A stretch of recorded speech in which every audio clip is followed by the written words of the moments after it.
seul suffit,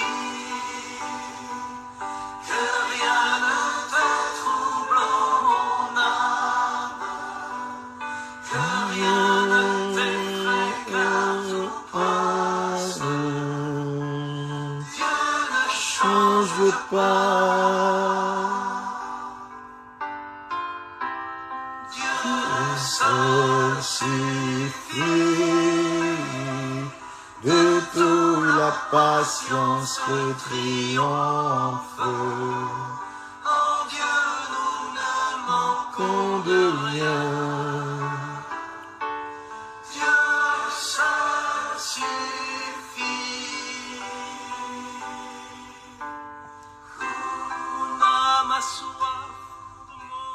Au nom du Père et du Fils et du Saint-Esprit, Amen. Frères et sœurs bien-aimés, bonjour et bienvenue à notre parcours de prière de ce matin. Dieu seul suffit. Dieu seul suffit. Que rien ne te trouble, ô mon âme. Que rien ne te trouble, toi qui écoutes cette prière. Oui, Seigneur, d'âge en âge, tu as été un refuge pour ceux qui craignent ton nom. Nous voici, Seigneur. Nous sommes venus pour t'ouvrir notre cœur pour les prochaines 24 heures. Rentre, Seigneur. Rentre. Nous te remettons cette journée. Nous remettons cette journée entre tes mains. Fais de nous ce qu'il te plaira. Nous te remettons chaque personne qui écoute cette prière en ce moment. Et nous te remettons, Seigneur, chaque personne que nous allons croiser sur notre route. Nous te remettons aussi chaque personne que nous allons croiser dans notre travail, au bureau et partout où nous y serons, Seigneur.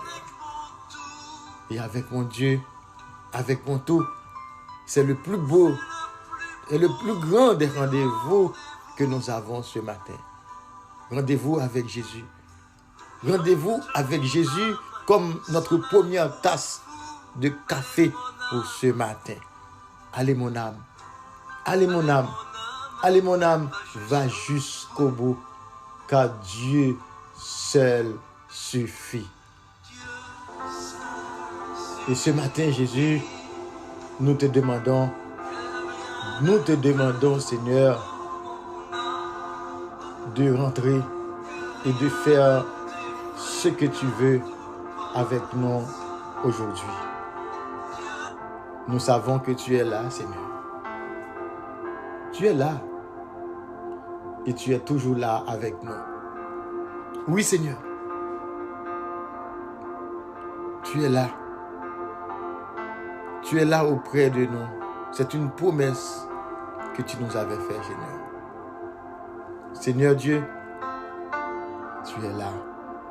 Fortifie notre espérance pour que nous attendions dans la confiance la réalisation sur nous de ta promesse de paix en Jésus-Christ.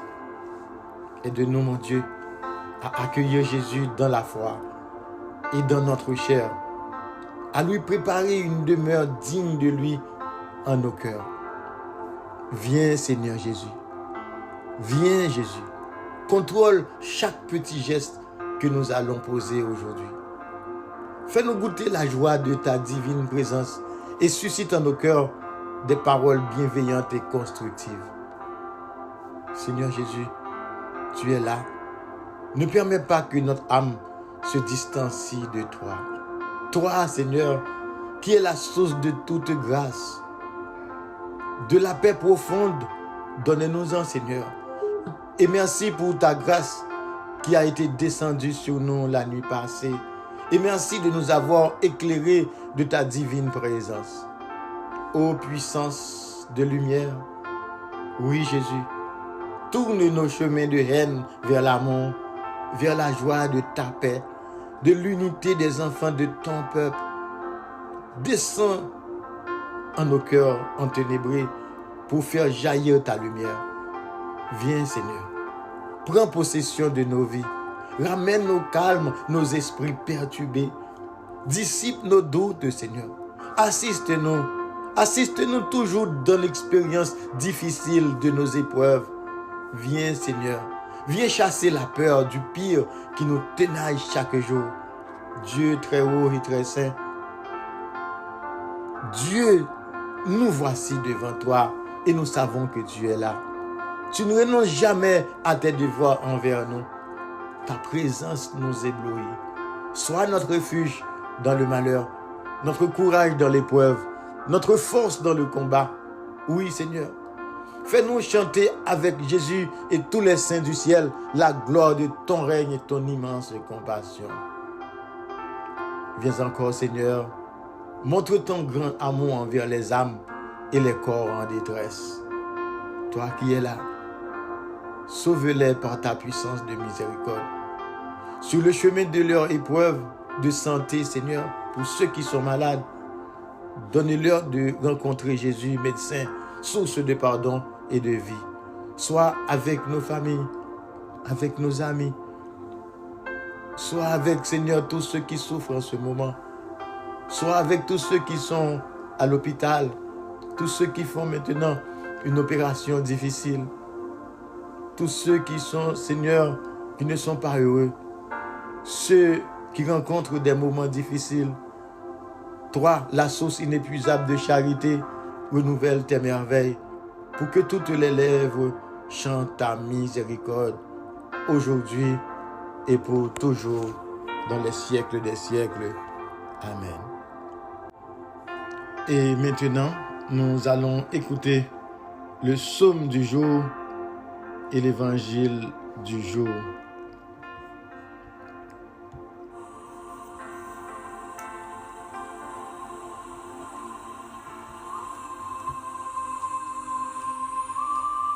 À la bon sabon pour moun qui mette confiance li dans Seigneur ya.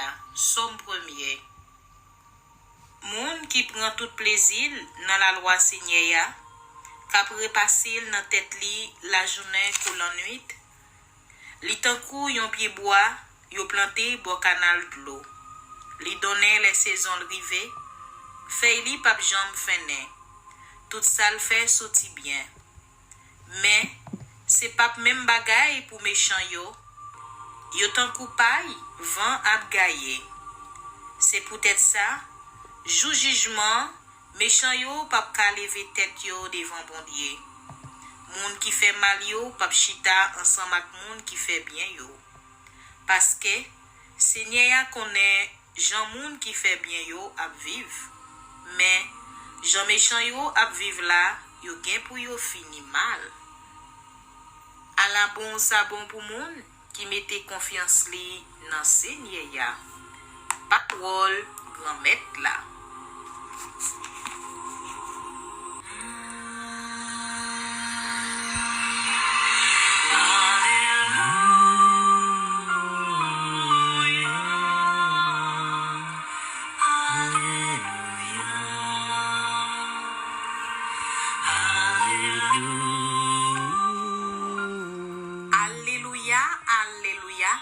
Seigneur a dit, repentis parce que pays wa qui dans ciel là tout près. Alléluia.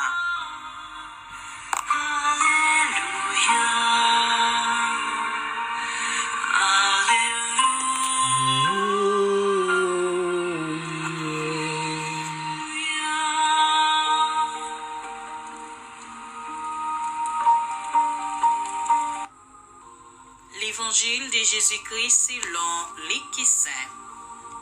Après ça, li dit yo, moi-même, moun bon Dieu voye dans la chair, moi gen pour me souffrir en pile.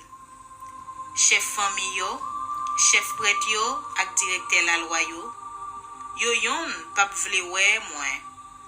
Y a fait yo touye moi. Mais sous 3 jours, m'a levé sorti vivant dans la mort. Et puis li dit yo tout. Si yon moun vle marcher derrière, c'est pour li blier tête li. C'est pour li charger koal sous épaule li chaque jour. Et puis suive moi. Parce que moun qui t'a vle sauver la ville, va perdre, mais moun qui va perdre la ville, peut-être moins, la sauver li. Qui ça t'a servi au monde pour t'a gagner le monde entier s'il perdit nom li, ou s'il détruit la ville. Acclamons la parole de Dieu. Louange à toi, Seigneur Jésus.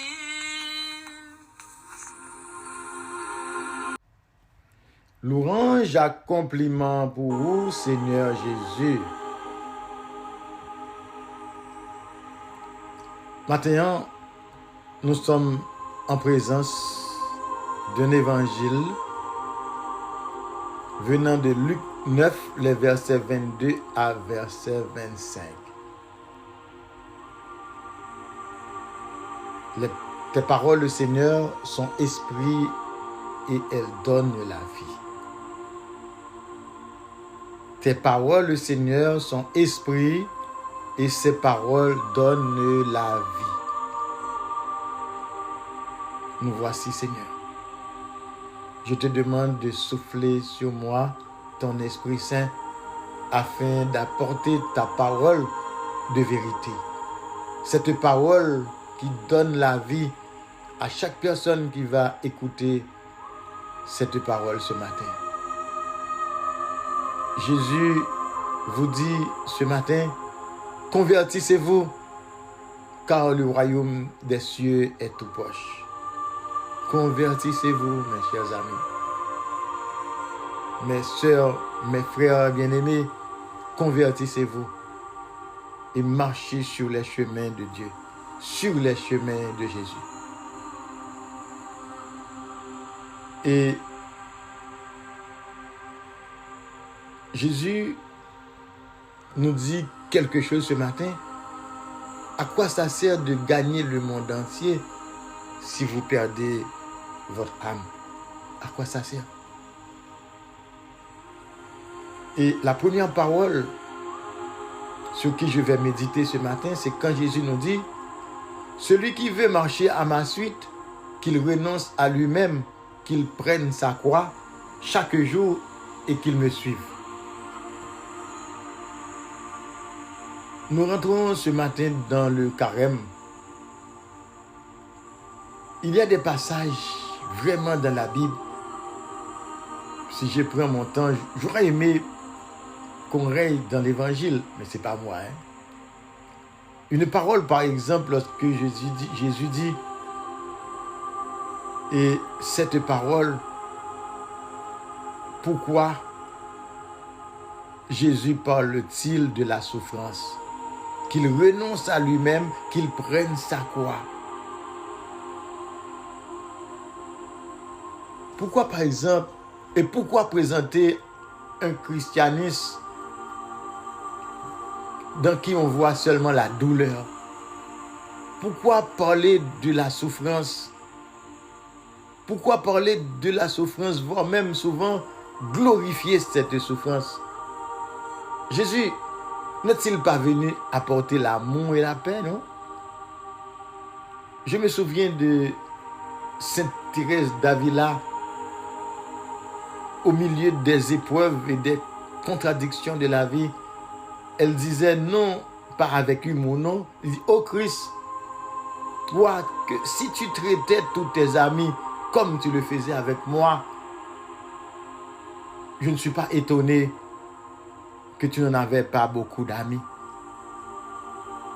Jésus n'en avait pas beaucoup d'amis. Et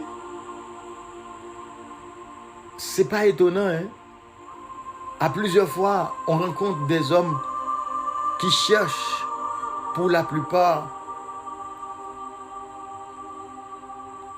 par la philosophie, la spiritualité, qui cherchent quelqu'un, qui cherche Dieu pour résoudre leur problème, le problème de la souffrance.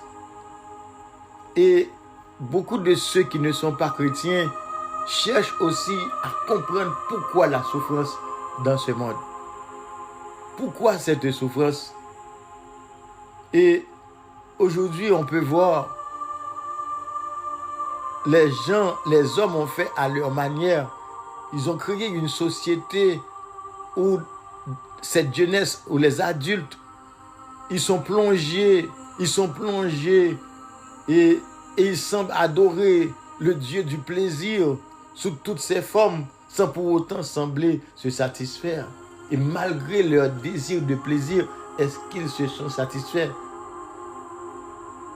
Moi, je dis non. Et personne, jusqu'à nos jours, n'est arrivé à se débarrasser de la souffrance.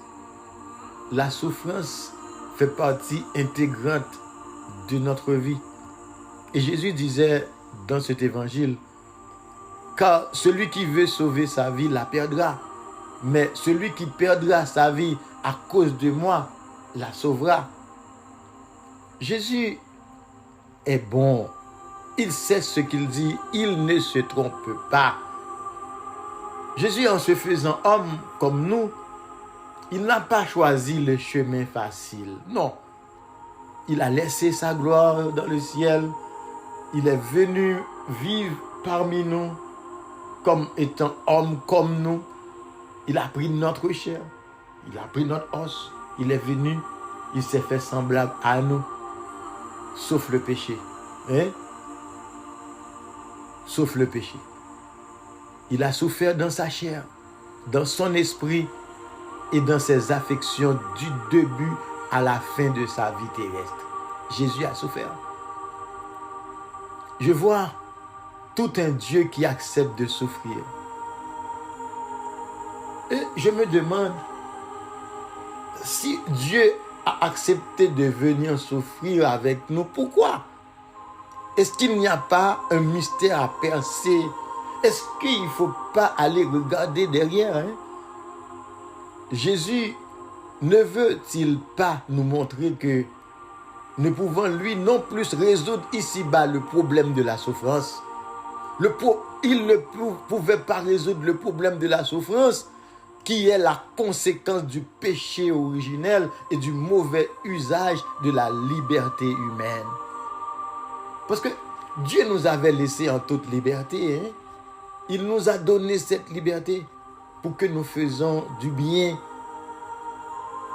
Et c'est à cause de cette liberté que nous prenons la licence. Et à cause de cette licence que nous rentrons dans le péché. Et la souffrance, c'est la conséquence du péché originel et du mauvais usage de la liberté humaine. Et pour ce faire, Jésus a choisi tout carrément de nous y accompagner. Jésus a choisi de la vivre à nos côtés, de la porter avec nous. Et il y a certains, Paul Claudel, qui avait déjà dit si bien, Dieu n'est pas venu supprimer la souffrance. Dieu n'est pas venu sur la terre pour supprimer la souffrance. Il n'est même pas venu l'expliquer, mais il est venu la remplir de sa personne. Jésus a rempli la souffrance de sa personne. Car finalement, la solitude n'accroît-elle encore pas plus la souffrance?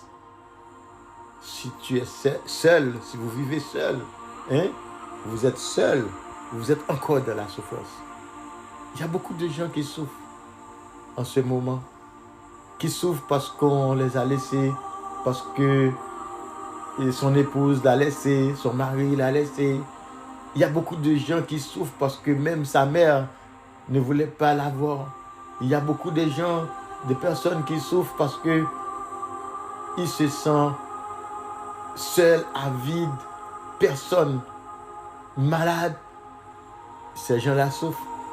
Mais il y a aussi des gens qui ont beaucoup d'argent et qui souffrent une solitude ou bien quoi que ce soit. Ils n'en ont jamais assez.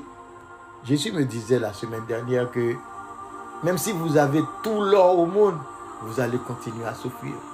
Parce que il y a une raison pour ça. C'est pas là. Dieu ne vous avait pas créé pour vivre en ce monde. Vous devriez vivre dans un autre monde que Jésus était allé préparer pour nous qui sommes ses disciples. Pour tout le monde d'ailleurs. pour tous ceux qui acceptent Jésus comme leur sauveur. Et ces passages de l'évangile, difficiles à entendre, ne peuvent se comprendre qu'en parallèle avec d'autres. Celui d'aujourd'hui prend un sens différent si l'on garde en tête ces mots de Jésus. « Venez à moi, vous tous qui peinez sous le poids du fardeau, et moi, je vous procurerai le repos. Prenez sur vous mon joug, devenez mes disciples, car je suis doux et humble de cœur, et vous trouverez le repos pour votre âme. Oui, mon joug est facile à porter, et mon fardeau léger. » Allez dans Matthieu 11, verset 28 à 30. C'est ça que Jésus nous dit. Jésus nous dit encore, il faut rentrer par la porte étroite de l'évangile. Entrer par la porte étroite de l'évangile est peut-être le chemin pour comprendre ces passages difficiles à entendre. Il faut entrer par la porte étroite. C'est-à-dire qu'il faut vous dépouiller de tout ce qui vous empêche de rencontrer Jésus. Et ce matin, et dans Deutéronome 3, verset 19, nous lisons « Je mets devant toi la vie ou la mort, la bénédiction ou la malédiction. Choisis donc la vie. » Faut-il se résigner face à la souffrance? C'est la question que je me pose. Non.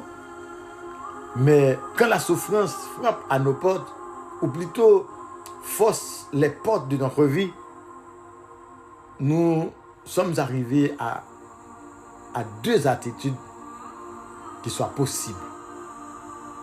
Quand nous avons un problème, quand nous sommes en profondeur dans la souffrance, deux attitudes sont possibles.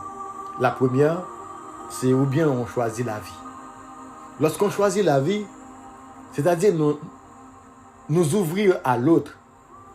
Nous nous ouvrons au Seigneur qui veut nous accompagner dans ceux qui sont à nos côtés pour cheminer avec nous pendant nos épreuves.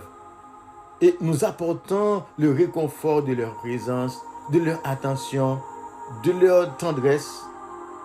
À ce moment, on choisit la vie. Et le deuxième choix, on choisit la mort. Lorsque vous choisissez la mort, nous renfermer sur nous-mêmes et refuser toute aide, toute présence et tout réconfort.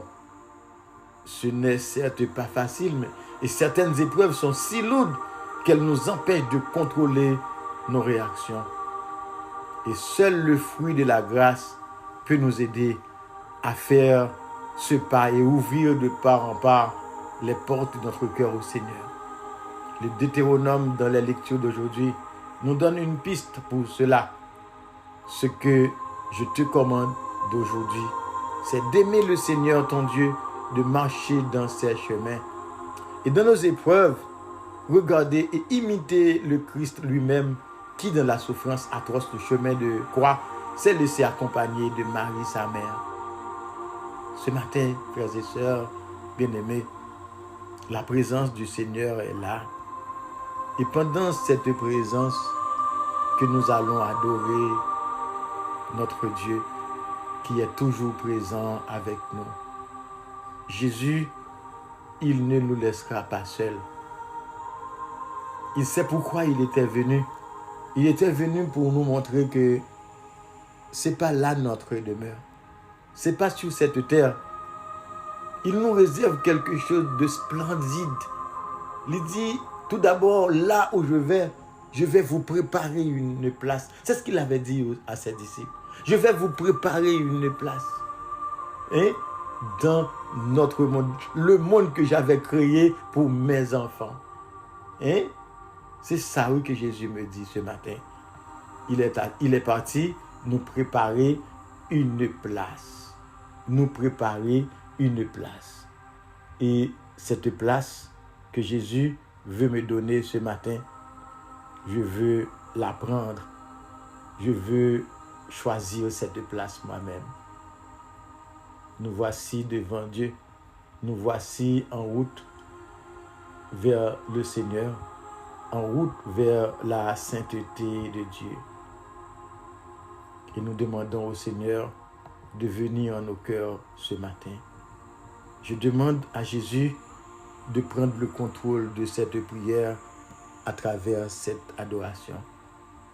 Je demande à chacun d'ouvrir son cœur et de permettre à Jésus de prendre le contrôle de sa vie. Fermez vos yeux, ouvrez vos mains, ouvrez vos cœurs. Rentrons en contact avec Jésus. Et merci Seigneur pour ta présence. Merci Seigneur pour ton amour. Et merci parce que tu es là, Seigneur. Nous allons t'adorer ensemble ce matin. Je te demande de te mettre juste à l'aise. Rentre en prière maintenant. Nous avons besoin de se connecter avec Jésus. Il est bien là, il est bien présent au milieu de nous. Et c'est lui-même qui a dit à ses disciples, je m'en vais. Je ne te laisserai pas orphelin. Et je ne vous laisserai pas orphelin. Et dans Jean 14, verset 16, rempli de cette joie, il a dit, moi je m'en vais. Et moi je prierai le Père, et il vous donnera un autre consolateur qui soit éternellement avec chacun de nous. Un autre consolateur. Seigneur Dieu, envoie ton esprit en ce moment. Envoie ton esprit sur nous et envoie du haut du ciel un rayon de ta lumière. Oui, notre consolateur nous remplit de joie. Le Saint-Esprit est là. Il est là en chacun de nous en ce moment. Oui, Dieu est là. Il est là en train de poser sa main sur chacun de nous. Il est là en train de poser sa main sur moi et me dit, je suis là. Alléluia. L'homme a besoin de se connecter à Dieu. Il a besoin de ce lien filial. L'homme a besoin de recharger les batteries. Et ce matin, par cette prière, humblement, nous voici devant toi, Seigneur. Nous venons à toi, notre Jésus, mon Jésus. Mais comment se recharger les batteries si ce n'est juste laisser le souffle de Jésus souffler sur nous? Souffle sur moi, Seigneur, en ce moment. Souffle sur chacun de nous. Fais que chaque personne qui écoute cette prière sent, Seigneur, ton souffle qui souffle sur lui, Seigneur. Alléluia. Merci, Jésus. Et ce matin, je me consacre à ton Esprit Saint qui est déjà présent. Oui, Esprit Saint, par vous je vis, je pense et j'agis. Puissé-je ne jamais pécher contre toi, ni contrister en résistant à ta grâce. Guide mes pensées, fais que j'entende toujours ta voix et que j'obéisse à tes suaves inspirations, ô Esprit Saint. Fais-moi la grâce, ô Esprit Saint, Esprit du Père et du Fils, de te dire toujours et partout, parle Seigneur, ton serviteur écoute. Parle Seigneur, en ce moment, chaque serviteur t'écoute. Esprit de sagesse, préside à toutes mes pensées, paroles et actions, depuis l'heure présente jusqu'à l'heure de ma mort. Esprit d'intelligence, éclaire-moi, enseigne-moi. Esprit de conseil, dirige mon expérience. Esprit de force, fortifie ma faiblesse. Esprit de science, dissipe mon ignorance. Esprit de piété, fais-moi persévérer dans la bonne voie.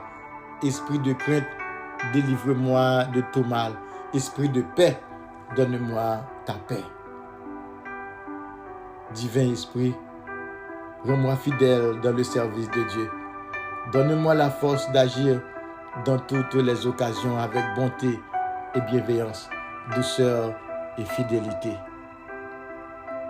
Seigneur Jésus, tu es là en ce moment. Tu nous demandes, à travers ton prophète, de choisir. Et Moïse nous a demandé au peuple de Dieu de choisir ce matin. De choisir et de prendre une décision. de prendre une décision ce matin. Et quelle décision prendre? Nous ne savons pas. Seigneur Jésus, tu nous dis de ne pas craindre, de ne craindre rien, parce que tu es mon Dieu. C'est toi qui m'as choisi et qui m'as appelé par mon nom. Tu as dû prier à mes yeux et tu dis que tu m'aimes. Tu me dis encore, ne crains pas quand je suis avec toi. Seigneur, en ce moment, je te demande d'ouvrir mon cœur à ta parole afin qu'elle touche le plus profond de mon être et me guérisse.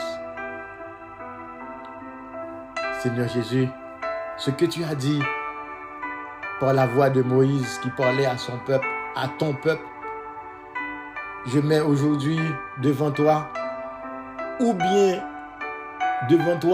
la vie et le bonheur, ou bien la mort et le malheur. Beaucoup de fois, Seigneur, beaucoup d'entre nous ont choisi la mort. Et je me souviens,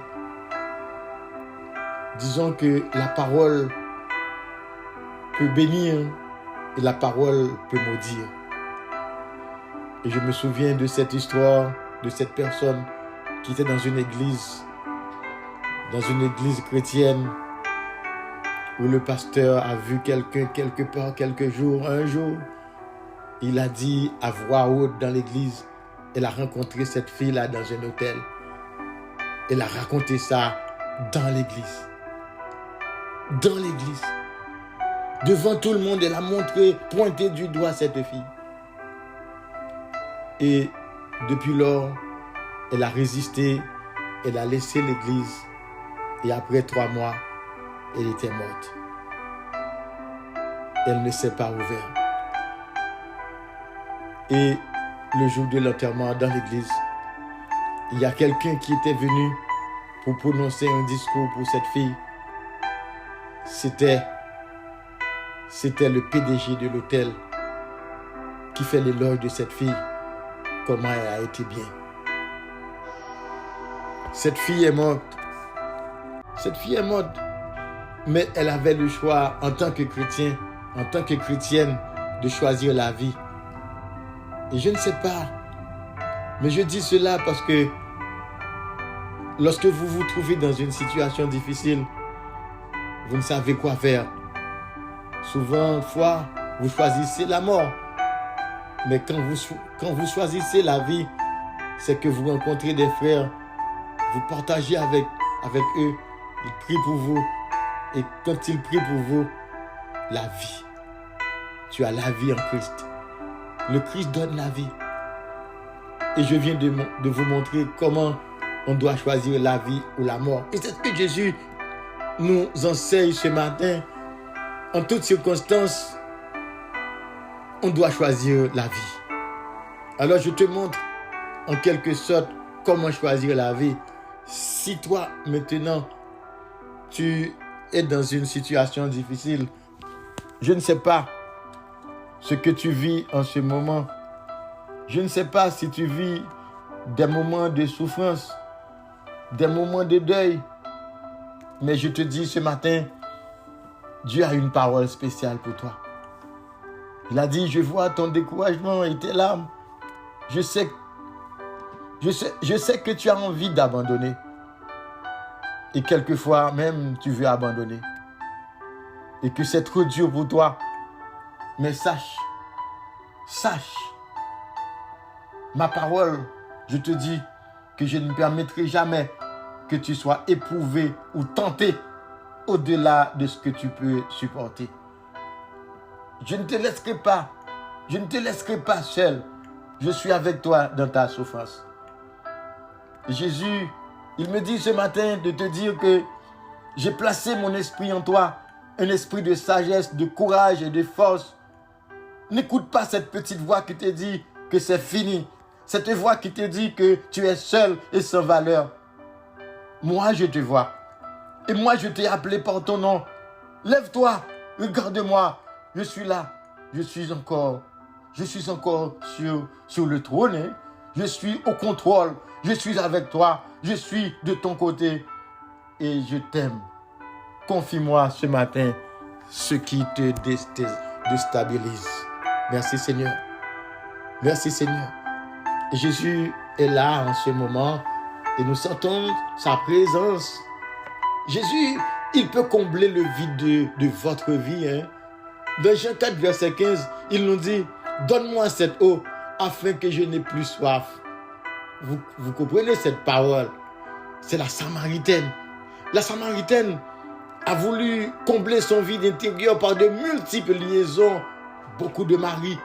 Si on essaye de trouver chez l'autre ce que seul le Christ peut nous donner, on lui met tellement de pression que la relation va se détériorer. Mais cette femme-là, vous ne connaissez pas ce qu'elle a souffert.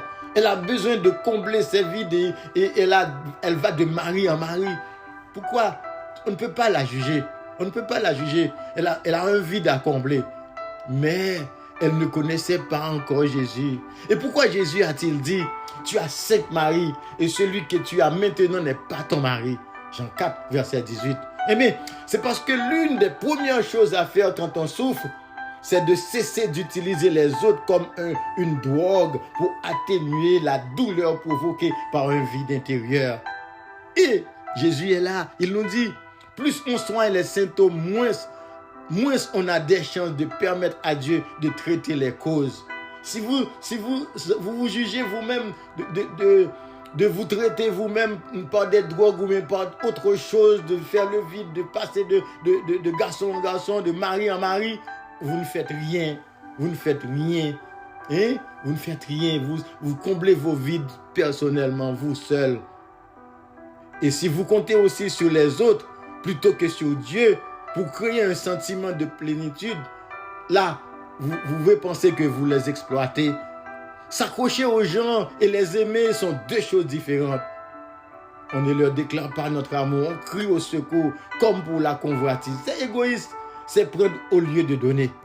Mais Jésus a étanché la soif de la Samaritaine par sa parole, en lui disant, celui qui boira de l'eau que je lui donnerai n'aura jamais soif, et l'eau que je lui donnerai deviendra en lui une source d'eau qui jaillira jusqu'à dans la vie éternelle. Le verset 14. Elle est rentrée chez elle totalement transformée, car c'est ce que fait Jésus. C'est ce que fait Jésus tout le temps. Jésus, il nous donne espoir, il nous transforme totalement. Quand on rencontre avec Jésus, on se sent bien. Et cette Samaritaine, dès qu'elle a rencontré Jésus, la joie jaillissait dans sa vie. Elle est sortie transformée totalement. Et ce qu'elle a dit est formidable. Elle a dit, venez voir un homme qui m'a dit tout ce que j'ai fait. Tu vois, cette dame-là, elle s'est totalement transformée. Ce que Jésus a fait pour la Samaritaine, il le fera aussi maintenant pour vous aujourd'hui. Êtes-vous souvent déçus parce que vos proches ne répondent pas à vos attentes? Prenez le temps d'écouter ce que Dieu veut vous dire à ce sujet. Parler à Dieu, comme je l'avais toujours dit, c'est parler avec un ami qui est plus cher.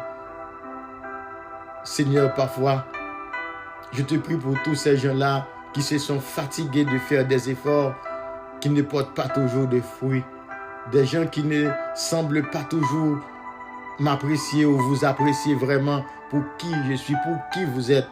Et j'ai besoin de plus de toi dans notre vie, Seigneur. Oui, Jésus, nous avons besoin de toi dans notre vie et dans notre vie. Nous disons merci, Seigneur, pour votre présence, pour cette présence continue. Et merci pour tout ce que tu as fait pour nous à travers cette prière. Et nous te disons merci. Nous n'avons pas prié en notre nom, en mon nom, mais j'ai prié au nom du Père et du Fils et du Saint-Esprit. Amen. Amour et bonne journée bénie dans le nom de Jésus.